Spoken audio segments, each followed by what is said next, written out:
What's up everybody, Matt Maran here, and in this video I wanted to talk about the week I recently spent with the 2022 Toyota RAV4 TRD Off-Road. So Toyota actually provided this vehicle to me as a transport during my week in Southern California here for the BZ4X drive and the GR Corolla debut. And so during the week I put almost 400 miles on the RAV4, with a large chunk of that being on a trip on the highway to Long Beach and back from Imperial Beach, just south of San Diego, where I was staying with some friends. And overall, the RAV4 was a really great companion, both out on the highway and around town.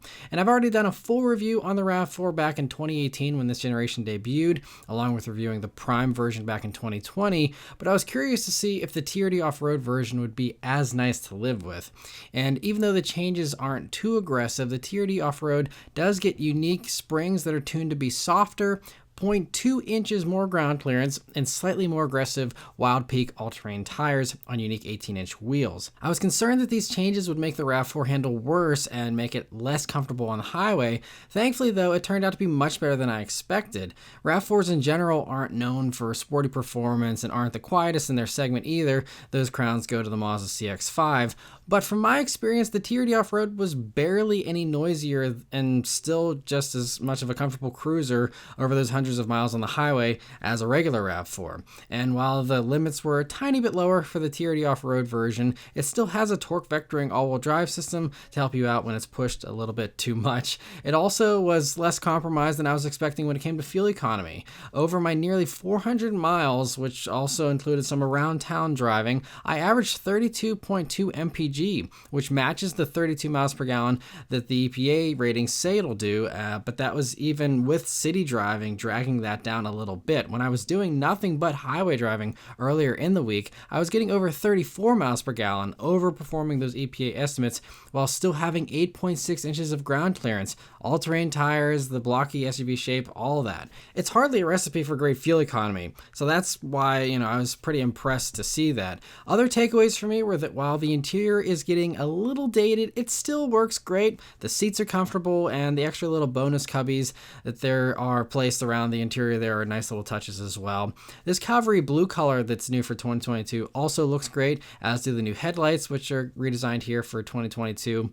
The last thing I want to talk about though is pricing and how the TRD Off-Road compares to its competitors.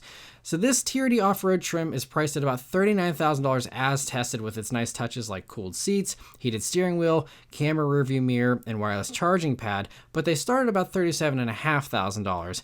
And then if you want the premium JBL stereo with its navigation and a 360-degree camera setup, it can get up to about $44,000, which makes it a little pricey compared to its competition.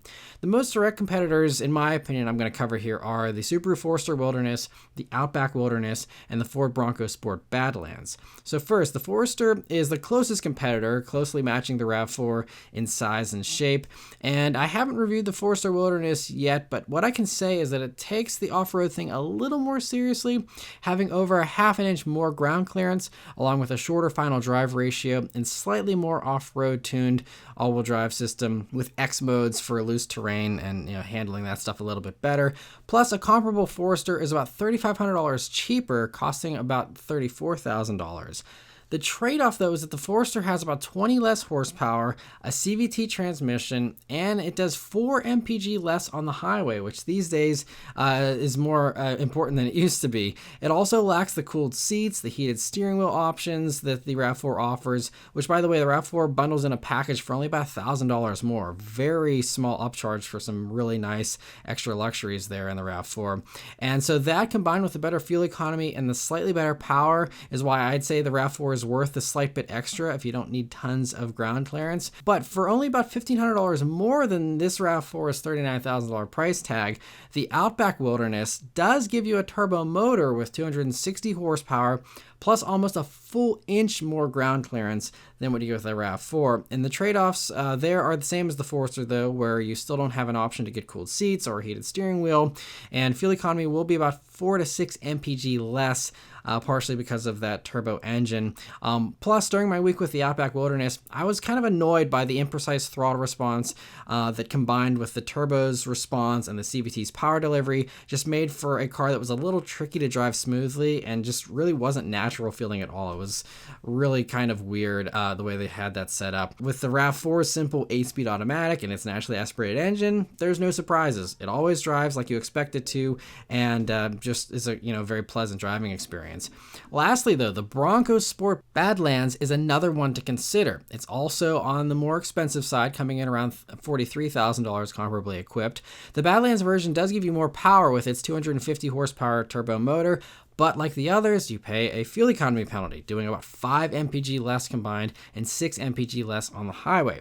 Thankfully, it does have a regular automatic, so the driving experience feels more natural than the Subarus. And when I had the Badlands for a week, it was a really fun thing to drive. It was definitely more fun than the RAV4, having that extra power, and just the slightly more tossable nature of the Bronco Sport as well. The only other trade-off, though, is that the Bronco Sport is a little bit smaller, technically classified as a subcompact, so you'll have to deal with a much tighter back seat and a slightly smaller cargo area. But if you don't need a ton of space, it's worth considering. Which one will be the best pick for you is going to be depending on exactly what you're looking for. But overall, the RAV4 TRD Off-Road is a nice happy medium, in my opinion, of being slightly more capable while retaining the very impressive fuel economy, which is really important these days, plus a pleasant driving experience and a package that's roomy, comfortable, practical, and very reliable. That's a combination that none of the competitors can truly match. So that's all of my thoughts. Let me know your thoughts on the RAV4 TRD Off-Road in the comments below. Thank you all very much for watching. Thanks to Toyota for providing this vehicle, and I'll see you guys on the next one. Take care.